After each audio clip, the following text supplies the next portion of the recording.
কলকাতার এই দলটাকে আমি আর ঠিকভাবে আসলে বুঝতে পারতেছি না, প্রেডিক্ট করতে পারতেছি না। কারণ দেখেন প্রথম ম্যাচে যেভাবে হেরে গেছে, আবার দ্বিতীয় ম্যাচে কি দারুণভাবে কামব্যাক করলো। তারপরের ম্যাচে আবার একেবারে অসহায় আত্মসমর্পণ। আবার এই ম্যাচে তাও আবার সানরাইজ হায়দ্রাবাদের বিরুদ্ধে কি দুর্দান্ত একটা পারফর্ম করলো। মানে প্রপারলি যে আপনি তাদের সম্বন্ধে কিছু বলবেন, কি টাইপের টিম, এটা আসলে ক্লিয়ার না, মেসেজটা ক্লিয়ার না। হঠাৎ অনেক ভালো করতেছে, হঠাৎ অনেক খারাপ করতেছে। অপরদিকে সানরাইজ হায়দ্রাবাদ প্রথম ম্যাচে 284 রানের যেই 84 না 86 রানের যেই একটা ইনিংস তাদের 20 ওভারে, এক কথায় অসাধারণ ছিল। আমি অপেক্ষা করছিলাম হয়তো কবে ওরা 300 রান ক্রস করবে, কিন্তু তারপরেই দেখেন 190 বা 92, তারপরে 160 না 63, তারপরে গত ম্যাচে মাত্র কলকাতার বিরুদ্ধে 120 রানে গুটিয়ে যাওয়া। একটা মানে সামঞ্জস্য নাই। এই ধরনের পারফর্ম আপনার দল সম্পর্কে ক্লিয়ার বার্তা দেয় না, দলটা কোন পজিশনে আছে সেটা বার্তা দেয় না। গত আইপিএল এ ফাইনালে খেলেছিল এই দুই দল, সেখান থেকে কলকাতা জিতেছিল। গতকালকের এই ম্যাচে কলকাতা একেবারে উড়িয়ে দিয়েছে, সানরাইজ হায়দ্রাবাদকে একেবারেই উড়িয়ে দিয়েছে, এই কথাই বলতে হবে। কারণ জয়ের ব্যবধান হচ্ছে 80 রান। কোথায় হারলো আসলে এই ম্যাচটা একটু আলোচনা করব, তবে তার আগে বলে নিতে চাই, যদি আপনি সাদাকে সাদা কালোকে কালো বলতে শুনতে অপছন্দ করে থাকেন তাহলে আমাকে স্কিপ করে চলে যেতে পারেন। তারপরও কমেন্ট বক্সে এসে বাজে মন্তব্য, অপ্রাসঙ্গিক মন্তব্য করা থেকে বিরত থাকুন। সাদাকে সাদা কালোকে কালো বলিব, সাদাকে কালো কালোকে সাদা বলিতে পারিব না, আর আইসক্রিম ব্যতীত কারো পা চাটিতে পারিব না।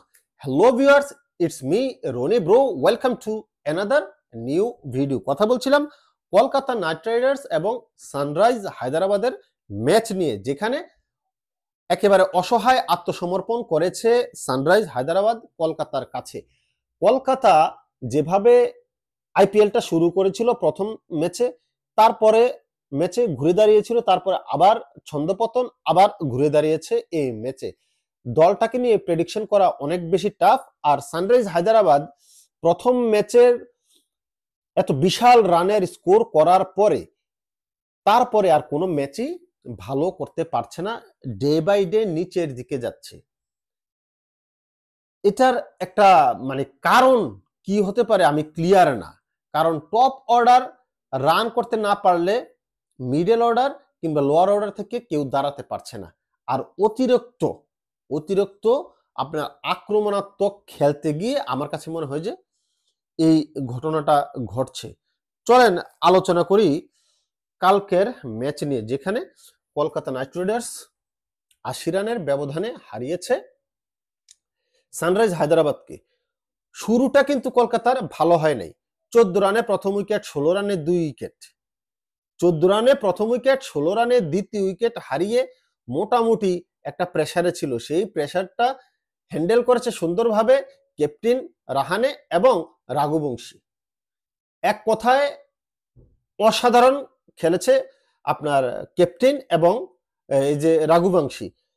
ক্যাপ্টেন আপনার আজঙ্কা রাহানে 27 বলে এই যে 38 রানের ইনিংসটা অসাধারণ।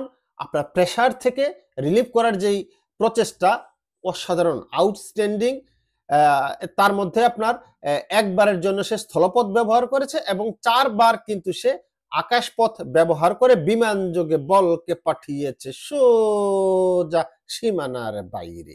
এবং পরবর্তীতে এই যে রাঘুবংশী কিন্তু আপনার যে ইনিংসটা খেলেছে তার সাথে এক্সিলেন্ট, মাত্র 32 বলে 50 রানের এই ইনিংসে তিনি সাজিয়েছেন।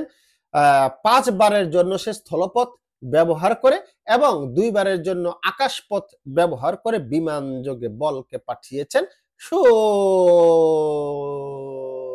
সীমানার বাইরে। পরবর্তীতে এই ইনিংসটা যখন আপনার রাহানের ইনিংসটা শেষ হয় 97 রানে তৃতীয় উইকেট পতনের মধ্যে, তখন মাত্র 11 ওভার 10 ওভার মাত্র শেষ হয়েছে এবং এই যে আপনার কি বলে রাঘুবংশী আবার 106 রানে দ্রুত এই যে পার্টনারশিপটা ব্রেকআপ হয়েছে, এই যে 97 রানে 3 উইকেট এবং 106 রানে আপনার 4 উইকেট, 6 আর ওইদিকে 3, এই 9 রানের মধ্যে এই দুই ব্যাটার সেটেল ব্যাটার আউট হয়ে গেছে। তখন 12 ওভার 4 বল, রান ছিল 106। সেই লাস্ট 7 ওভার 2 বল থেকে যে রানটা আসবে ভাবছিলাম তার চেয়ে বেশি রান এসেছে। কারণ হচ্ছে সেখানে ভালো খেলেছে ভেঙ্কটেশ আয়ার যে 29 বলে 60 রানের ইনিংসটা খেলেছে, সেইখানে কিন্তু ওই যে একটা শঙ্কা ছিল যে হয়তো 200 রান হবে না, 160-70 ভিতরে হয়তো গুটিয়ে যেতে পারে, সেইটা উড়িয়ে দিয়েছেন ভেঙ্কটেশ আয়ার। 29 বলে 60 রানের মাধ্যমে এই 60 রান করতে গিয়ে তিনি 7 বার কিন্তু স্থলপথ ব্যবহার করে মাটি কামড়িয়ে বলকে পাঠিয়েছেন সোজা সীমানার বাইরে এবং 3 বার কিন্তু তিনি আকাশপথ ব্যবহার করে বিমান যোগে বলকে পাঠিয়েছেন সোজা সীমানার বাইরে। এই ইনিংসটা বিধ্বংসী, এই বিধ্বংসী ইনিংসটা আপনার এই রানটাকে, দলের রানটাকে 200-তে কনভার্ট করেছে। রিঙ্কু সিং তার সাথে তাল মিলিয়েছিলেন 17 বলে 32 রান করে, আর এই 32 রান করতে গিয়ে তিনি 4 বার মাটি কামড়িয়েছেন, অর্থাৎ স্থলপথ ব্যবহার করেছেন 4 বার এবং 3 বার কিন্তু, একবার কিন্তু তিনি আকাশপথ ব্যবহার করে বিমান যোগে বলকে পাঠিয়েছেন সোজা সীমানার বাইরে। এই 200 রান পূর্তি আপনার 6 উইকেটের বিনিময়। এখন আসেন বোলিং ডিপার্টমেন্টের কথা যদি বলি, মোহাম্মদ শামি 4 ওভারে 29 রান দিয়েছে, মোটামুটি এভারেজ বোলিং, 1 উইকেটের বিনিময়। প্যাট কামিংসে কিন্তু চাপা মাইর দিয়েছে, ওই যে 19 নম্বর ওভারে যে একটা চাপা মাইর দিয়েছে 20 রানের মতো নিচে ওই যে ভেঙ্কটেশ আয়ার, যার কারণে 4 ওভারে 44 রান দিয়ে 1 উইকেট পেয়েছে। চাপা মাইর দিয়েছে এই যে আবার সিমারজিৎ সিংকে 4 ওভারে 47 রান, আপনার 11.75 ইকোনমি রেটে রান দিয়েছে। আর এদিকে তুলনা করার মতো কেউ নাই, কামিন্ডু মেন্ডিস 1 ওভারে 4 রান দিয়েছে, 1 উইকেট পেয়েছে। এনিওয়ে, পরবর্তীতে যখন সানরাইজ হায়দ্রাবাদ ব্যাটিং এ নেমেছিল বিধ্বংসী ব্যাটসম্যান ট্রাভিস হেড এবং অভিষেক শর্মা, এই যে একটা শুরু করার কথা ছিল অতিরিক্ত হিটে, অতিরিক্ত আক্রমণাত্মক মনোভাব নিয়ে যখন ব্যাট করে ব্যাটসম্যান, তখন খুব বেশি রান হয় না।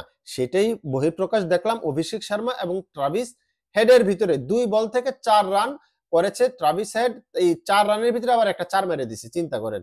ওই যে আক্রমণাত্মক, অতিরিক্ত আক্রমণাত্মক খেলতে গিয়ে আসলে দলকে ডুবিয়েছে ট্রাভিস হেড এবং অভিষেক শর্মা। আপনার 6 বল থেকে মাত্র 2 রান করেছে, আপনার কতটা ভালো বল করেছে চিন্তা করেন। ঈশান কিষানও ওই দিনে ফ্লপ, 5 বল থেকে মাত্র 2 রান। তাহলে আপনি দেখেন 3 ব্যাটসম্যান গোড়াপত্তন করতে এসে 4-2-2 বল খেলেছেন কয়টা, 2-6-5, 5 আর 2 হচ্ছে 7, 7 আর 6 হচ্ছে 13 বল থেকে রান করছে কত, আপনার 8 রান। এই 3 ব্যাটসম্যান মিলে এই যে প্রেসার ক্রিয়েট হয়ে গেছে, সেখান থেকে আসলে বের হতে পারে নাই। নীতিশ কুমার রেড্ডি ট্রাই করেছিল 15 বল থেকে 19 রান, এই 19 রানের ভিতরে দুইবার তিনি স্থলপথ ব্যবহার করেছে, একবার তিনি আকাশপথ ব্যবহার করেছে। কামিন্ডু মেন্ডিস 20 বল থেকে 27 রান, একবার তিনি স্থলপথ মাটি কামড়িয়েছেন আর 2 বার তিনি বিমান যোগে বল পাঠিয়েছেন সীমানার বাইরে। তারপরে আপনি দেখেন 21 বল থেকে এই যে ক্লাসেন 33 রান, 2 বার মাটি কামড়িয়েছেন, 2 বার বিমান যোগ ব্যবহার করেছেন, তারপরে আর কেউ রান করতে পারে নাই। এই যে পার্টনারশিপ গুলা 4 রানে, একটা 9 রানে, 2টা 9 রানে, 3টা 44 রানে, 4টা 66 রানে, 5টা 75 রানে, 6টা, এইখানে খেলা শেষ হয়ে গেছে। খেলা এইখানে লাস্ট প্যারেক মারিয়া দিছে, শেষ হয়ে গেছে খেলা।